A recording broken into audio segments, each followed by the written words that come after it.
الحمد لله الذي خلق السماوات والأرض وجعل الظلمات والنور ثم الذين كفروا بربهم يعدلون هو الذي خلقكم من طين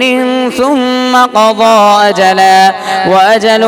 مسمى عنده ثم أنتم تمترون وهو الله في السماوات وفي الأرض يعلم سركم وجهركم ويعلم ما تكسبون وما تأتيهم من آية من آيات ربهم إلا كانوا عنها معرضين فقد كذبوا بالحق لما جاءهم فسوف يأتيهم أنباء ما كانوا به يستهزئون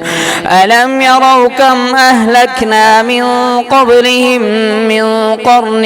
مكناهم في الأرض ما لم نمكن لكم وأرسلنا